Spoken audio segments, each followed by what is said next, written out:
Moving on, WWE and the world of TV, a lot of things going on with them. They're coming off of Bash in Berlin. And before we start talking TV stuff, I just want to say when it comes to Bash in Berlin, and nothing to do with the in-ring stuff, and I kind of want to get your opinion, I'm not digging. There's a few different things WWE is doing with production, and some of the things were great, and some of the things I'm starting to have like somewhat of an issue with.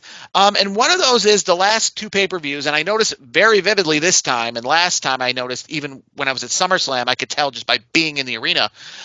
They don't have what seems to be that real hard cut from pre-show to main show. And what I mean by that is back in the day, you'd watch the free-for-all, and then they'd fade to black, and there'd be like that dark in the arena, that dark on TV, and then the FBI warning would come up, and boom, here we go. It's the show. But now it's just this seamless, like Jackie Redmond being like, all right, well, that's it for the pre-show. Let's send it over to Michael Cole. And Michael Cole's like, well, that's right. We're here as we've been here for 2 hours. Time for the pay-per-view. And it's just like there is no hard, like, cut that this is the start. And I've been in the arena, and I can tell you, one thing that's great about that is you have that excitement because you watch 5 or 6 wrestling matches in the pre-shows. But when the lights go out and the FBI warning comes up, that is like when the band comes out at a concert, right? You've seen a bunch of music already, so it's not like you're excited to see music. But when the main band comes out, they turn the lights off, and it's not just like a seamless transition from the opening band to the main band. There's like, all right, everybody get to your seats. Here we go. It's time. It's like the top of a roller coaster hill. It's like, boom, here we go. And I don't really like that, as you might have seen in Bash in Berlin. It's just like a seamless, and the same at the end. It's just the pay-per-view's over, but before Michael Cole's done talking, Jackie Redmond's already talking over him, and we're on to the post-show. And it doesn't have that like definitive beginning, definitive end. My opinion. No, I don't think you're. I don't think you're off base with that. I would have to agree with you. I think you'll agree with me with the reasoning behind it, and it's because everything's on Peacock. Everything's seamless. It's not like you're going from like back in the day where it was like Sunday Night Heat, to the pay-per-view. So it's not like you're shifting gears to another network or another station, so to speak. It's all on the streaming platform. So I get the methodology. I agree with you though. I agree. I think there's got to be a space in between, like you mentioned, a fade, almost like a fade to black and then a fade up, so to speak, and a fade back. Yeah. Like they have to fade in and fade out. Like when you watch Monday Night Raw, for example, right? You turn on Monday Night Raw, we all turn it on at 7:59 or even SmackDown, right? And there's a show on before, and the show fades out, and there's the signature, the WWE signature, which they currently use, right? They haven't used that for SummerSlam or Weird. Bash in Berlin because they just fade it right in. So there's no like, all right, the post-show, the pre-show's over, and then for sure, here we go. There's the signature. The crowd, this is your chance to stand up, get out of your seats. Here we go, kind of thing. And like I've been to WrestleMania and SummerSlam and Raws and SmackDowns, and that's what it is. When that signature hits, it's like the lights are black, everyone's focused on the monitors. You stand up, and here we go. You know what I miss? You know what I miss? Like, especially as a kid. Maybe it's just because of my mindset was because I was a kid at that point.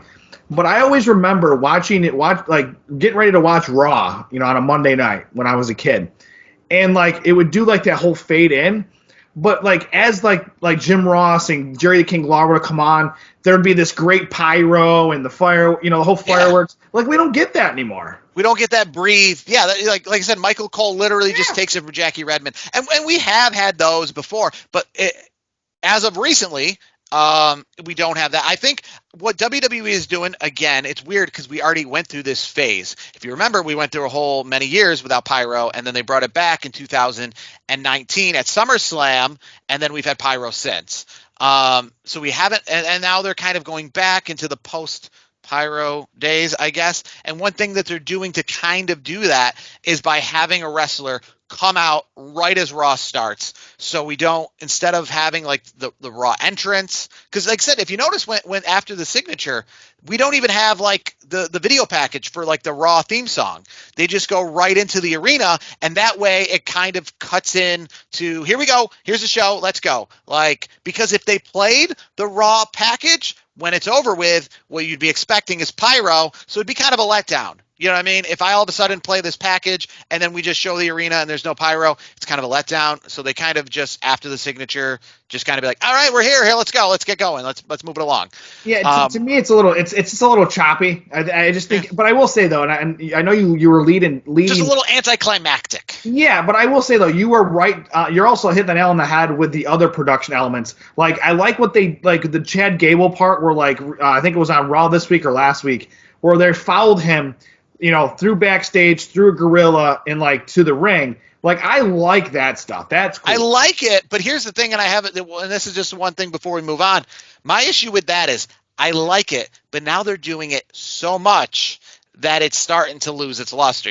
When you do things, we can't go too far, right? And have you seen a Raw or a SmackDown? We're not just they've been the last, I would say, 10 Raws I've watched. Every single Raw, someone does that, if not 2 or 3 different times. So we're starting to get to a point where it doesn't feel special. Kevin Owens is doing it. Cody Rhodes is doing it. Chad Gable's doing it. Rhea Ripley, like it's. Yeah, I would like to see it maybe once a show tops. Yeah, I mean, I just every production element that is cool. Let's make it so when you see it, it's unique. And just briefly, I will say this much. With Raw, you can keep this, but on the pay-per-views, not so much. And we saw this at Bash at Berlin.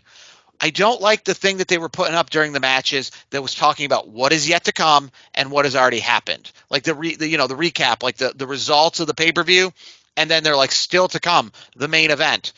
During the pay-per-view, I guess it doesn't seem right. During Raw and SmackDown, I like it because Raw's a very long show and we all tune in and out at different times. So I do like that because I'm like, well, what did I miss? And at the bottom, it's like, here's what you missed. This already happened and here's what's yet to come. That's fine because nobody's watching Raw, in that kind of, regular way from start to finish. But on the pay-per-views themselves, especially when you only have 5 matches, don't interrupt the Cody Rhodes championship match to put up, what has happened thus far or what is yet to come. Like, this is a pay-per-view. We should be focused on this. We shouldn't be already being like, don't forget yet later tonight. Like, this is a championship match on a pay-per-view. Let's just be on this. We're not here this isn't the ESPN Sports Center ticker going on here at the bottom. You know what I mean? There's a reason why if you watch the Super Bowl, right, there's no sports ticker at the bottom of that telling you what the MLB scores or what happened in the NBA today. Because this is it. You know what I mean? So when it comes to pay-per-view or PLEs, let's get rid of that little element. But moving along, this past week, we saw by proxy the season finale of Monday Night Raw because this week on Raw is the season premiere.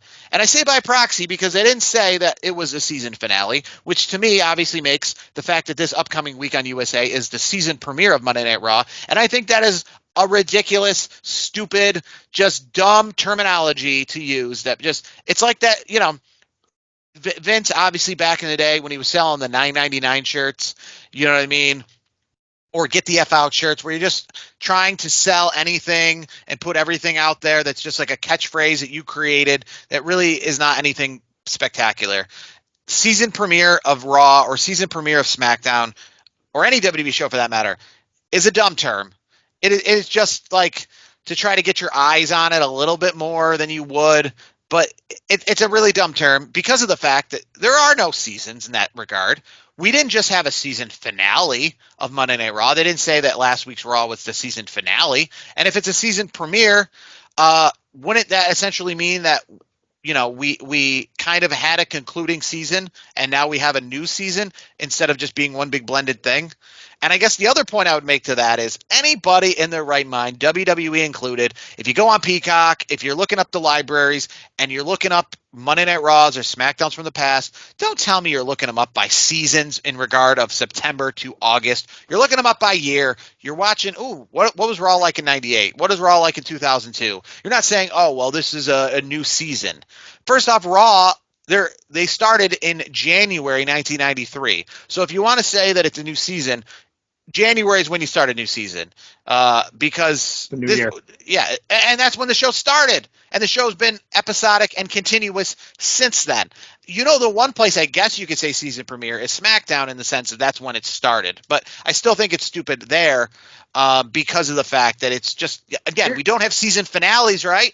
Well, here's the other thing too, like if you're gonna make this huge announcement of the debut of Joe Tessitore, the broadcaster, why would you do it on a season finale? Why don't you do it on a season premiere? Like that to me was a little weird. Speaking of Joe Tessitore, he is a Schenectady, New York guy, so I'm just letting everybody know he's a New Yorker. He's only a couple hours down the road from where we record here in Syracuse, New York. Guys, the guy's a great broadcaster. He's done it all. He's done fight nights. He's done football. You name the sport. You name the coverage. Joe Tessitore, he's been doing it. I got to get your thoughts on his debut as the broadcaster because I loved it. Here's my thing, and it's nothing against him. It's nothing at all, because it's just when somebody's there that you've never heard before. And more importantly, because a lot of times, Vic Joseph, we've heard him before, and you move people around from within WWE. But when you take someone who has broadcasted no wrestling matches that I've ever heard in my life to all of a sudden being the voice of Monday Night Raw. I'm not going to lie, when Monday Night Raw started, because he's got his own cadence, he's got his own way, right? It's him. But I don't know, I'm not used to him broadcasting this. So it just sounds like, am I watching WWE? It's just, like I said, it's going to take a little bit to get used to, and not used to in a way that, is bad. You're just used to people that you hear every single day. So then, it'd be like if you're in the office and somebody else is sitting in a cubicle where the one guy sat for so many years, and all of a sudden you start hearing his voice over the wall. It's not bad. It's just not what you've heard for your entire life. So it's going to take some adjustment. I'll say with Tess too, and I think, watching him, I've followed his career for a long time, obviously being a sports fan. I've seen him cover football games. I've seen him cover boxing. The guy's really good. He's got a great. I love his cadence, and I will say too, I felt like him and Wade Barrett clicked from the get go. I felt like they are a match made in heaven for broadcasting.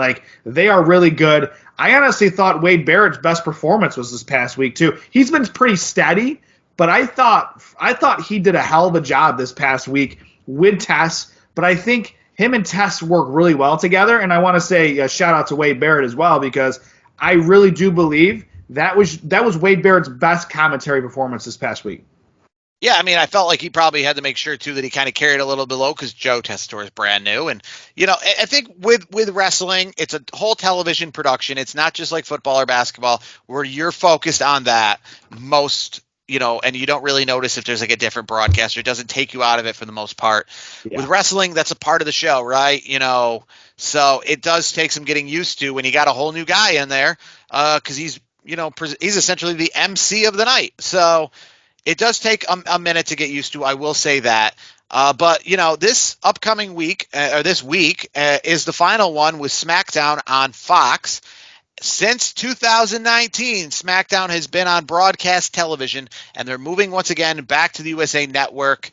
A lot of people are looking forward to this, and I'm not saying that WWE isn't also looking forward to this, but, I will say when this all started, and even when it was new, I was looking forward to them being on Fox more than I guess I'm looking forward to them being on USA, because such promise. Fox is a big network. And it really felt big time. And, I don't know the relationship with WWE necessarily and Fox, and I know they haven't had the best relationship. So from a WWE perspective, they're probably happy to go back to the USA Network. But, it is just disappointing they couldn't make it work on Fox from my perspective, because I like Fox. I think it's a big-time network. It made WWE feel big time. And I think the USA Network, while maybe a better fit for wrestling, takes away some of that big timeness. Well, yeah, Fox is a national brand. They're one of the biggest broadcasters on the planet. And they have, if you're old school like I am, I have an antenna. I still use an antenna for certain things because I can watch games for free and whatnot. It was great because I could literally watch Fox with my local antenna here. Connected to my TV, so anybody could watch it. It was free. You didn't have to pay a cable subscription to get it. You didn't have to have.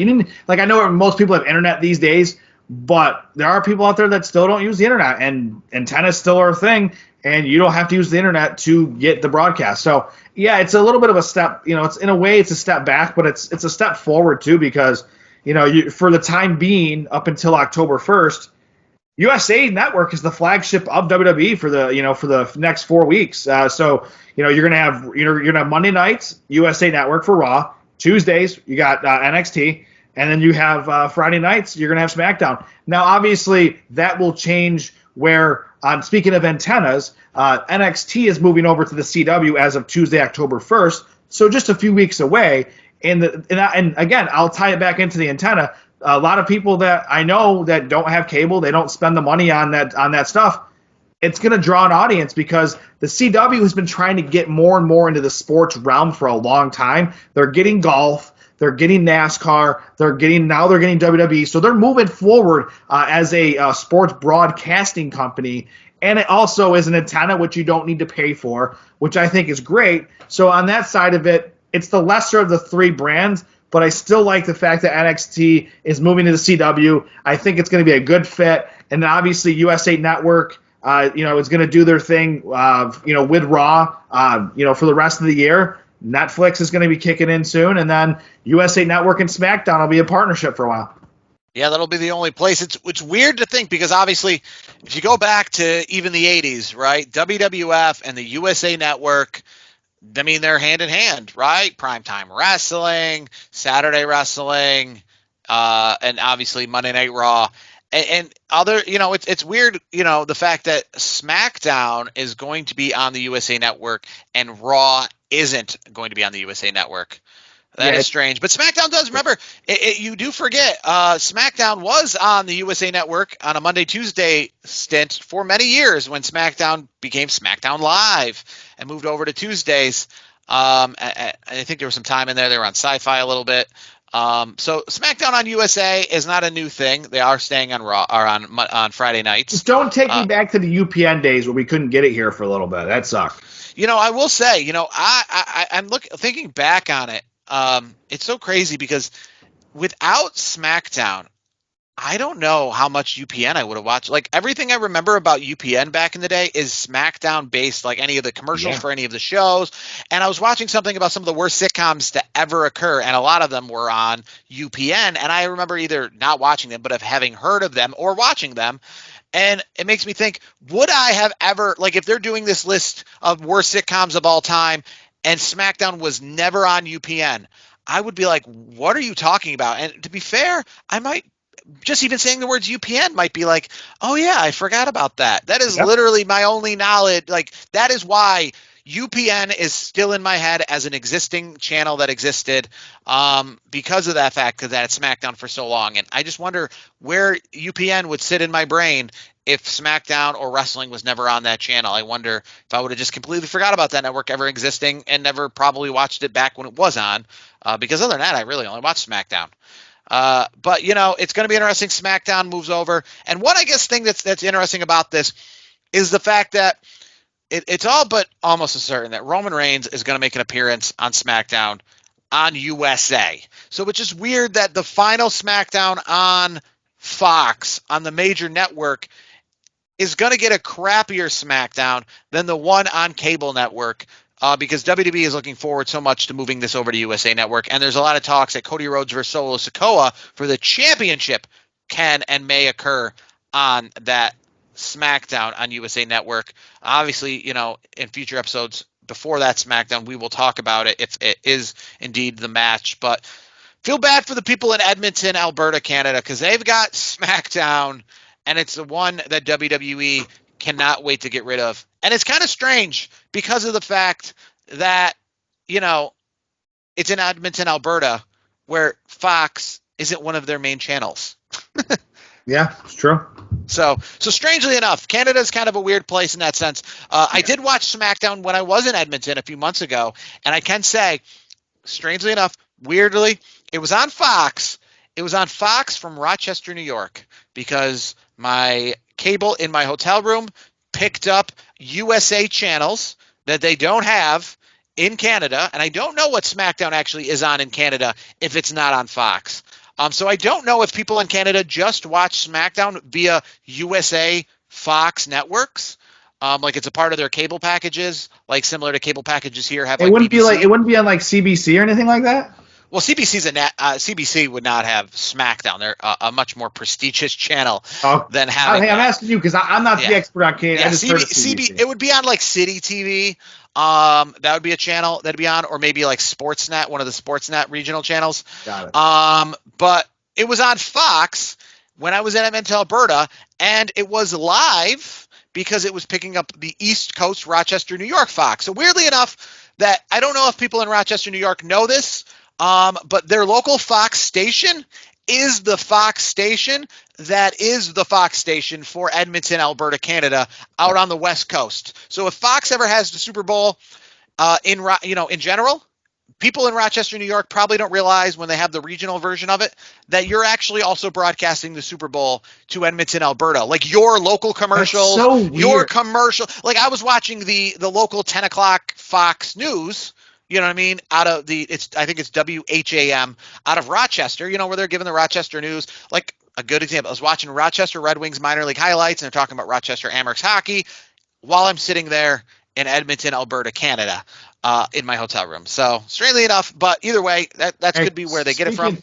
Speaking of Canada, Calgary is going to get a good show next week with. Yeah, they're getting the opposite. Yeah, they're getting Bret the Hitman Hart reportedly. Yeah, they're getting the season premiere of Raw that WWE is excited to present, while Edmonton is getting the SmackDown that WWE can't wait to get away from. All in the same weekend. How exciting for Alberta, Canada. As rumors are in the WWE TV world that NBC is about to announce a WWE show on a Saturday night. Potentially a Saturday night main event. And as we know, November 30th is Survivor Series. February 1st is the Royal Rumble. There's really nothing between that time. So we'll see if WWE is returning. We just talk about how WWE is going off of Fox, a major network, and about to announce a special on a major network in the United States, NBC, which is probably the biggest network in the United States in this upcoming winter.